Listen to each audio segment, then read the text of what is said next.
আল্লামা সাঈদী সাহেব তিনি তো আল্লাহর কাছে চলে গেছে, তাকে জাতি আগামী আরো 1000 বছর মনে রাখবে। আপনারা যারা এখানে মুরব্বী আলেম ওলামা আছেন, আল্লামা সাঈদী এমন এক জিনিস আমি নিজের চোখে অসংখ্যবার দেখছি। হাজার হাজার মানুষ, লক্ষ লক্ষ জনতা যার যার মতো করে আছে, কিন্তু সাঈদী সাহেব স্টেজে উঠছে। সাঈদী সাহেব স্টেজে উঠার পরে তো আর কারো কোনো আলোচনা নেই। আমরা নিজের চোখে দেখছি উনি জীবনে একজনরেও বলেন এই বসেন বসেন বসেন, একবারও বলা লাগে নাই। উনি শুধু নাহমাদুহু বলে টান দিছে। এই নাহমাদুহুর আওয়াজ যতটুকুন গেছে, আমি মোল্লা নাজিম, আপনারাও সাক্ষী আছেন, আমিও দেখেছি, অনেকবার এই ঘটনা দেখেছি। নাহমাদুহু বলার পরে আর 3 ঘন্টা কাউকে দাঁড়াতে দেখি নাই।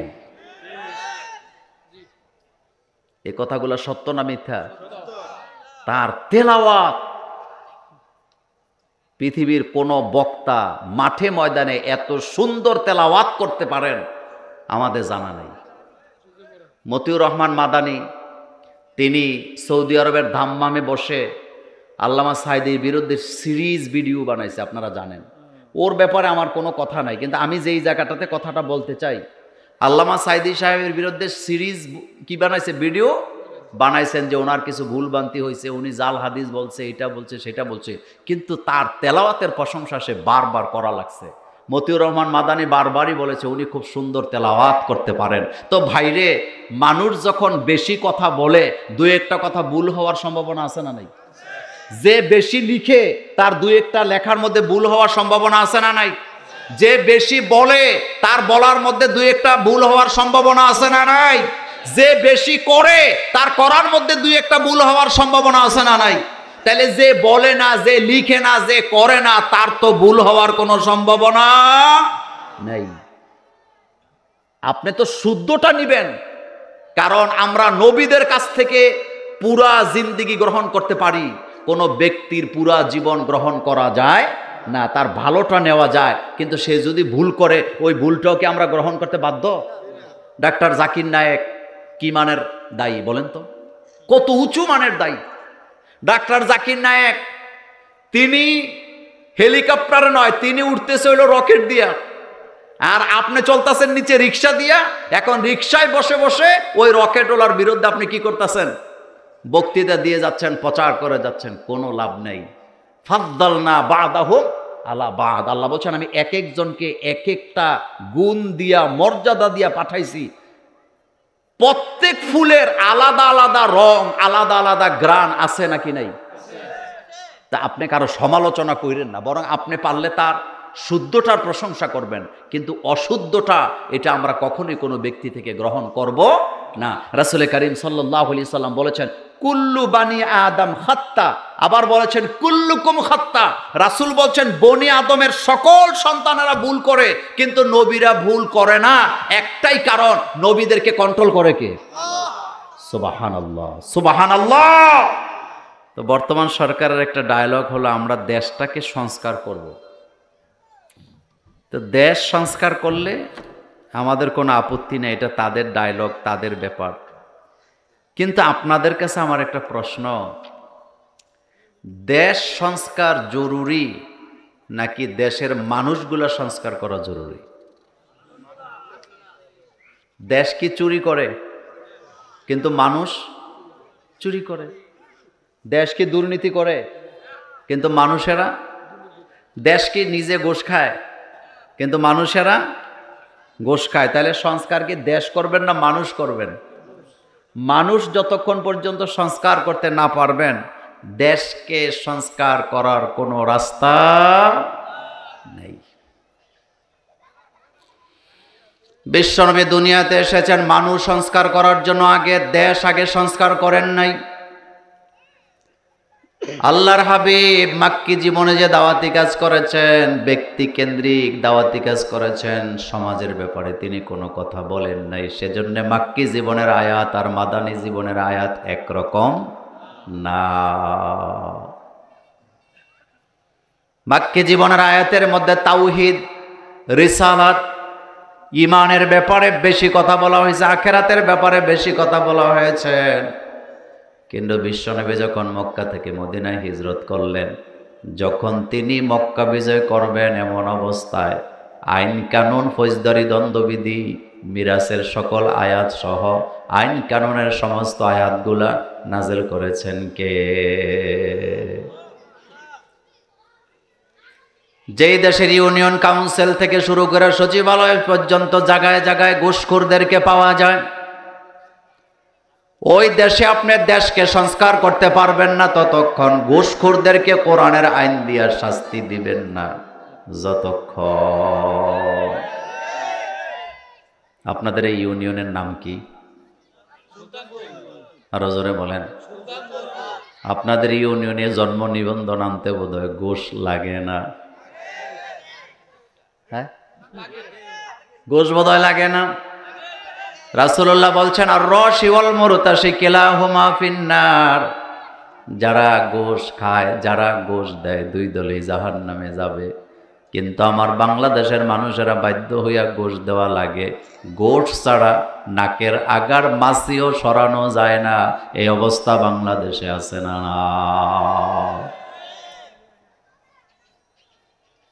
আপনার বাড়ির ছাদের উপর একটা পানির ট্যাঙ্কি আছে, ওই পানির ট্যাঙ্কের ভিতরে একটা ইঁদুর পড়ছে, মরছে, পচে গেছে। আপনি যখন ওযু করতে, গোসল করতে যায় ট্যাপ ছাড়ছেন, পানি থেকে দুর্গন্ধ আসে। আপনি যদি ট্যাপটাকে সাবান দিয়ে ধৌত করেন, কোনো লাভ হইব না। দুর্গন্ধ কি যাবে? আগে কি করতে হবে?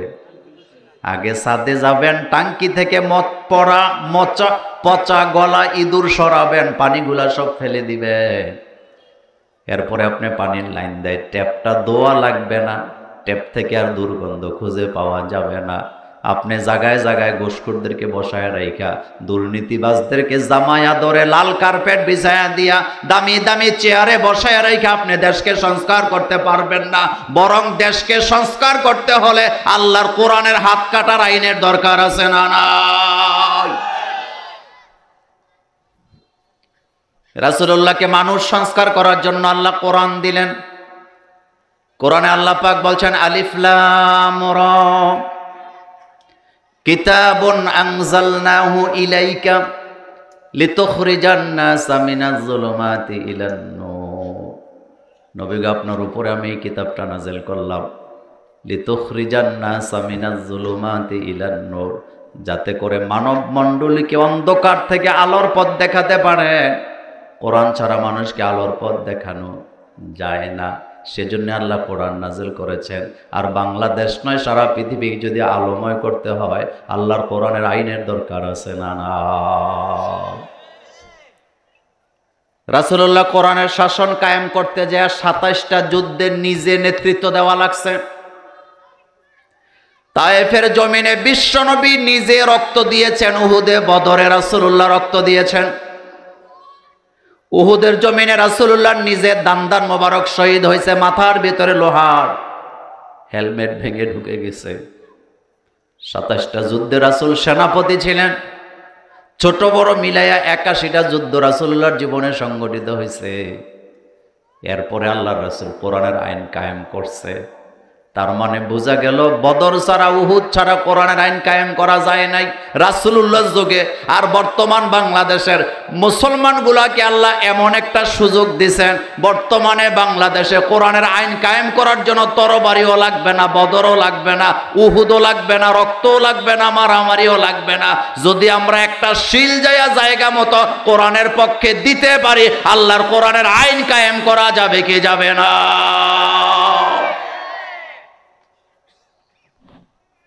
এর চেয়ে সহজ পদ্ধতি আর আছে? বলেন, আছে? এখানে কি মারামারি করতে হবে? রক্তপাত লাগবে? বদরের মতো যুদ্ধ লাগবে? উহুদের মতো যুদ্ধ লাগবে? আল্লাহ তো সুযোগ দিছে, শুধুমাত্র একটা শিল দিবেন কোরআনের পক্ষে, আর কিচ্ছু লাগবে না। সুযোগ আসছে, অনেক দেখছেন। এই ব্যাপারে আমি এই পয়েন্টে কথাটা শেষ করতে চাই। জীবনে তো অনেক আফসোস করেন, ছেলেটা যদি ভালো কলেজে না ঠিক, আপনি আফসোস করতে করতে মরে যান। মেয়েটা যদি ডাক্তারি পড়তে না পারে, আপনি আফসোস করেন। জন্মের পর থেকে নিয়ে বালেগ হয়েছে, বিয়ে করছেন, ছেলে মেয়ে আল্লাহ দিছে, আফসোস শুরু করে দেন ছেলে মেয়েগুলো যদি ভালো জায়গায় রাইখা যেতে পারি আমি মরলেও শান্তি পাবো। কিন্তু আপনার বয়স 70 চলে, 80 চলে, 60 বছর, 50 বছর, 40 বছর চলে গেল, এখনো আফসোস করে একদিন বললেন না যে আল্লাহর জমিনে আল্লাহর দিন কায়েম করে দেখে যেতে চাই। সেজন্য এখনই সময় এসেছে আল্লাহর কোরআনের পক্ষে থাকবো কি থাকবো না। জীবনে কত আফসোস করছেন, ছেলে বিদেশ যাইতে পারে না আফসোস, মেয়েকে ভালো বিয়ে দিতে পারে না আফসোস। কিন্তু আল্লাহর জমিনে এখনো আল্লাহর কোরআনের আইন কায়েম হয় নাই, এটা নিয়েও আফসোস করার দরকার আছে না? না, এটা আসতে বললে হবে না, আছে না নাই? সুতরাং কোরআনের পক্ষে না বিপক্ষে? কোরআনের আইন কায়েম হইলে আপনার কি কোনো সমস্যা আছে? আমার কোনো সমস্যা আছে? এ কথাটা আমি এই জায়গায় এভাবে শেষ করি, শুনেন। বাংলাদেশে যদি চোরের হাত কাটার আইন কায়েম হয়, এই আইনটা কি মোল্লাদের না আল্লাহর? আস-সারিকু ওয়াস-সারিকাতু ফাকতাউ আইদিয়াহুমা। আল্লাহ বলতেছে চোর আর চুন্নি যদি ধরা পড়ে উভয়ের হাত কেটে দাও। বাংলাদেশে যদি আইন হয় চোরের হাত কাটো, চোর যদি ধরা পড়ে হাত কাটা যাক, এটা আমরা চাই কি চাই না? কিন্তু আপনি মুসলমান হওয়ার পরে যদি চোরের হাত কাটার আইন আপনি না চান, অথবা কেউ যদি না চায়, অথবা এটার বিরোধিতা যদি করে, তাইলে বোঝা যাবে সে মুসলমান হওয়ার পরেও হয় সে নিজে চুরি করে, নতুবা সে চোরের খালতো ভাই মামতো ভাই। এটা যদি না হয় তাহলে কোরআনের আইনের সমস্যা কেন হবে? কথা কি বুঝাইতে পারলাম? আপনি যদি কোরআনের আইন না চান, বোঝা যাবে আপনি নিজে চোর। অথবা আপনি যদি কোরআনের আইন না চান, হইতে পারে আপনি চোরের খালতো ভাই অথবা মামতো ভাই। নাইলে কোরআনের আইন চালু হইলে আপনার সমস্যাটা কোথায়? জমিন কার? আইন চলবে কার? তা আপনি না মুসলমান, আপনি তো এই আইনটাই তো চাবেন। আপনি যখন বিরোধিতা করবেন তাহলে বোঝা যাবে আপনার মধ্যে গন্ডগোল। শুনেন, আপনাদের এই গ্রামের নাম কি? সুরপুরে আসছে ছেলে দেখতে, মেয়ে পক্ষ দামতি থেকে আসছে মনে করেন। তো আসার পরে এই এলাকার খতিব সাহেব আছে, চেয়ারম্যান আছে, মেম্বার আছে, এলাকার মুরব্বীরা আছে। তো ছেলে দেখতে গেলে স্বাভাবিক জিজ্ঞাসা, ছেলেদের জমি জামা কেমন আছে? তো জিজ্ঞেস করছে, ছেলে তো পছন্দ হয়েছে, কিন্তু ছেলেদের জমি জামা সম্পদ কেমন আছে? তো গ্রামের মানুষ কিন্তু চালাক থাকে, কয় আপনি জানেন না এই ছেলের তো নানার বাড়িও সুরপুর, দাদার বাড়িও সুরপুর, এই আমরা একই গোষ্ঠীর লোক, এই জমি জামা দা দেখেন সব বাপ চাচাদের আমগো আমগো মামুগো। মনোযোগ আছে? কয় ভালো কথা। তো এই গ্রামে মসজিদ, মাদ্রাসা, মক্তব, কবরস্থান এগুলি জায়গা জমি কারা দিছে? আমরা আমার মামুরাই দিছি। তো ভালো, এই এলাকার বিচার আচার সর্দারি মাতাব্বরি কারা করে? আমরা আমার মামুরাই করি। তো মাগরিবের পরে যে চুরিদারি হয় রাতের বেলা, এডি কারা করে? আমরা আমার মামুরাই করি। আল্লাহ পাক বলতেছেন চোর আর চুন্নি যদি ধরা পড়ে তাদের কি কাটো? এটা কি আমার কথা না আল্লাহর কথা? তো আল্লাহর আইন কায়েম হলে আপনার যদি অপছন্দ হয়, বুঝতে হবে হয় আপনি নিজে চুরি করেন, অথবা আপনি চোরের খালতো ভাই মামতো ভাই, এই জন্য আপনি আল্লাহর কোরআন আইনকে বরদাস্ত করতে পারেন না। এখন একটা সুযোগ আমাদের জন্য আছে না নাই? এই সুযোগটা কে দিছে? আচ্ছা বলেন, এখন কি মারামারি লাগবে? রক্ত লাগবে? কিলাকিলি লাগবে? শুধু কি লাগবে? একটা কথা কয় না, শুধু কি লাগবে? কাদের পক্ষে? কোরআনওয়ালাদের পক্ষে। কাদের পক্ষে? আল্লাহ যেন আমাদেরকে সুযোগ করে দেন, আমরা বলি আমিন। এই পয়েন্টে কথা শেষ।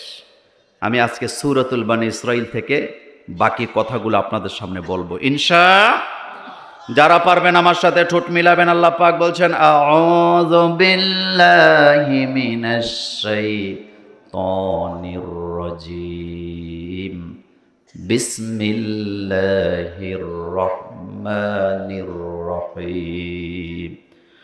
সুবহানাল্লাযী আসরা বিআবদিহি লাইলাম মিনাল মাসজিদিল হারামি ইলাল মাসজিদিল আকসাল্লাযী বারাকনা হাওলাহু লিনুরিয়াহু মিন আয়াতিনা ইন্নাহু হুয়াস সামিউল বাসীর। আল্লাহ যত বড় তার কথাও তত। সুবহানাল্লাহ আসে না? বলেন, আল্লাহ যত বড় তার কথাও তত। আল্লাহ পাকের কালামুল্লাহর এক একটা কালামকে যদি আপনি ব্যাখ্যা করেন, কিয়ামত হয়ে যাবে, আপনি ব্যাখ্যা করে শেষ করতে পারবেন না। কালামুল্লাহর কালামকে যদি আপনি ব্যাখ্যা লিখতে শুরু করে যান, কলম কালি শেষ হয়ে যাবে, আল্লাহর কালামের ব্যাখ্যা করে শেষ করা যায় না। আল্লাহ পাক বলেন, ওয়ালাউ আন্না মা ফিল আরদি মিন শাজারাতিন আকলামু ওয়াল বাহরু ইয়ামুদ্দুহু মিন বা'দিহি সাবআতু আবহুরিম মা নাফিদাত কালিমাতুল্লাহ। আল্লাহ বলেন, ও বান্দারা, পৃথিবীর যত গাছপালা আছে সব যদি কেটে কলম বানায় দাও, সমুদ্র মহাসমুদ্রের সমস্ত পানিগুলো যদি কালি বানাও, লিখতে যদি শুরু করে দাও, লিখতে লিখতে তোমার কলম কালি শেষ হয়ে যাবে, আল্লাহর কালামের ব্যাখ্যা করে শেষ করা যাবে না।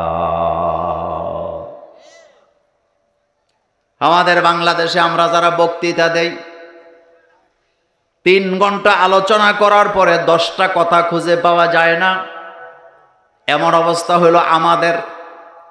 কিন্তু রাসূলুল্লাহ বলে গেছেন, খায়রুল কালামি মা কাল্লা ওয়া দাল্লা।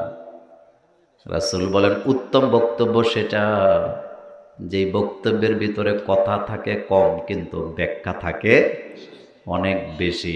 কারণ জ্ঞানী লোকেরা কথা কম বলে, জ্ঞানী লোকদের কথার ভিতরে হাজার হাজার পৃষ্ঠা ব্যাখ্যা আছে। না না, রাসূলুল্লাহ নিজে কখনো লম্বা বক্তব্য দিতেন না। আমার জীবনে আমি অসংখ্যবার একটা পরিস্থিতির সম্মুখীন হয়েছি, এটা আপনাদের সাথে শেয়ার করি।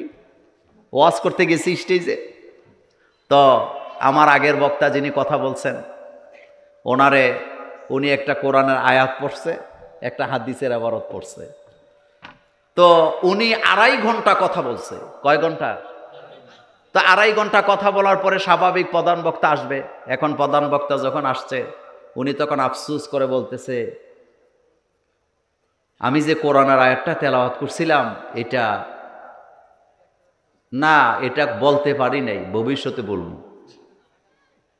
তো কথা বলছে কয় ঘন্টা? তো এতক্ষণ আপনি কি করলেন? এরকম বক্তা আছে না? আচ্ছা, আরেকটা মজার কথা বলি, যারা তরুণ আলোচক আছে তাদের জন্য। হেরে সময় দিছে, মনে করেন ধামতি মাহফিলে তুমি একটু দোয়া নিবা, তোমার সময় 10 মিনিট।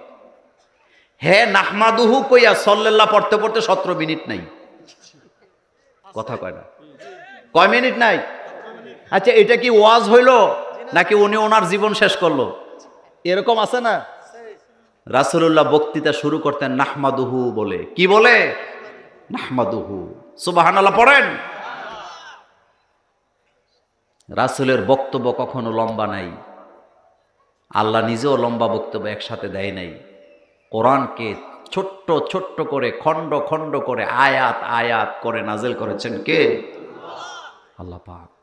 তরুণ আলোচকদেরকে সব সময় বলি, সময় যতটুকু দিছে শুধু নাহমাদু ওয়া নুসাল্লি আলা রাসূলিহিল কারীম, আর কিচ্ছু দরকার নাই, সম্বন্ধনের দরকার নাই। তুমি এবার আলোচনা শুরু করে দাও, বরকত দেওয়ার ক্ষমতা কার? কিন্তু তুমি যা শুরু করছো, মাহমাদুহু ওয়া নাস্তাইনুহু ওয়া নাস্তাগফিরুহু, এরপরে সাইদি সাহেবের মতো বালাগালুলা বিকামালিহি পড়তে পড়তে 17 মিনিট 20 মিনিট নাই। এরপরে কে হইছে আপনি ভবিষ্যতে আবার দেখা করেন। শোনেন, আল্লামা সাইদি সাহেব তিনি তো আল্লাহর কাছে চলে গেছে, তাকে জাতি আগামী আরো 1000 বছর মনে রাখবে। আপনারা যারা এখানে মুরব্বী আলেম ওলামা আছেন, আল্লামা সাইদি এমন এক জিনিস আমি নিজের চোখে অসংখ্যবার দেখছি। হাজার হাজার মানুষ, লক্ষ লক্ষ জনতা যার যার মতো করে আছে, কিন্তু সাইদি সাহেব স্টেজে উঠছে। সাইদি সাহেব স্টেজে উঠার পরে তো আর কারো কোনো আলোচনা নেই। আমরা নিজের চোখে দেখছি, উনি জীবনে একজনরেও বলেন এই বসেন বসেন বসেন, একবারও বলা লাগে নাই। উনি শুধু নাহমাদুহু বলে টান দিছে। এই নাহমাদুহুর আওয়াজ যতটুকুন গেছে, আমি মোল্লা নাজিম, আপনারাও সাক্ষী আছেন, আমিও দেখেছি, অনেকবার এই ঘটনা দেখেছি। নাহমাদুহু বলার পরে আর 3 ঘন্টা কাউকে দাঁড়াতে দেখি নাই। এই কথাগুলো সত্য না মিথ্যা? তার তেলাওয়াত পৃথিবীর কোন বক্তা মাঠে ময়দানে এত সুন্দর তেলাওয়াত করতে পারেন আমাদের জানা নেই। মতিউর রহমান মাদানী তিনি সৌদি আরবের দাম্মামে বসে আল্লামা সাঈদীর বিরুদ্ধে সিরিজ ভিডিও বানাইছে, আপনারা জানেন। ওর ব্যাপারে আমার কোনো কথা নাই, কিন্তু আমি যেই জায়গাটাতে কথাটা বলতে চাই, আল্লামা সাঈদী সাহেবের বিরুদ্ধে সিরিজ কি বানাইছে, ভিডিও বানাইছেন যে ওনার কিছু ভুলভ্রান্তি হয়েছে, উনি জাল হাদিস বলছে, এটা বলছে সেটা বলছে, কিন্তু তার তেলাওয়াতের প্রশংসা সে বারবার করা লাগছে। মতিউর রহমান মাদানী বারবারই বলেছে উনি খুব সুন্দর তেলাওয়াত করতে পারেন। তো ভাইরে, মানুষ যখন বেশি কথা বলে দুই একটা কথা ভুল হওয়ার সম্ভাবনা আছে না নাই? যে বেশি লিখে তার দুই একটা লেখার মধ্যে ভুল হওয়ার সম্ভাবনা আছে না নাই? যে বেশি বলে তার বলার মধ্যে দুই একটা ভুল হওয়ার সম্ভাবনা আছে না নাই? যে বেশি করে তার করার মধ্যে দুই একটা ভুল হওয়ার সম্ভাবনা আছে না নাই? তাহলে যে বলে না, যে লিখে না, যে করে না, তার তো ভুল হওয়ার কোনো সম্ভাবনা নেই। আপনি তো শুদ্ধটা নিবেন, কারণ আমরা নবীদের কাছ থেকে পুরা জিন্দেগি গ্রহণ করতে পারি, কোনো ব্যক্তির পুরা জীবন গ্রহণ করা যায় না। তার ভালোটা নেওয়া যায়, কিন্তু সে যদি ভুল করে ওই ভুলটাও কি আমরা গ্রহণ করতে বাধ্য? ডাক্তার জাকির নায়েক কি মানের দায়ী বলেন তো? কত উঁচু মানের দায়ী ডাক্তার জাকির নায়েক। তিনি হেলিকপ্টারে নয়, তিনি উঠতেছে হইল রকেট দিয়া, আর আপনি চলতেছেন নিচে রিক্সা দিয়া। এখন রিক্সায় বসে বসে ওই রকেটওয়ালার বিরুদ্ধে আপনি কি করতেছেন? বক্তৃতা দিয়ে যাচ্ছেন, প্রচার করে যাচ্ছেন, কোনো লাভ নেই। ফাদ্দালনা বাদাহুম আলা বাদ, আল্লাহ বলছেন আমি এক একজনকে এক একটা গুণ দিয়া, মর্যাদা দিয়া পাঠাইছি। প্রত্যেক ফুলের আলাদা আলাদা রং, আলাদা আলাদা গ্রান আছে নাকি নাই? তা আপনি কারো সমালোচনা করেন না, বরং আপনি পারলে তার শুদ্ধটার প্রশংসা করবেন, কিন্তু অশুদ্ধটা এটা আমরা কখনোই কোনো ব্যক্তি থেকে গ্রহণ করব না। রাসূল করিম সাল্লাল্লাহু আলাইহি সাল্লাম বলেছেন কুল্লু বানি আদম খাত্তা, আবার বলেছেন কুল্লুকুম খাত্তা। রাসূল বলছেন বনি আদমের সকল সন্তানেরা ভুল করে, কিন্তু নবীরা ভুল করে না। একটাই কারণ, নবীদেরকে কন্ট্রোল করে কে? সুবহানাল্লাহ, সুবহানাল্লাহ। মিজানুর রহমান আজহারি, তারও ভুল হয়।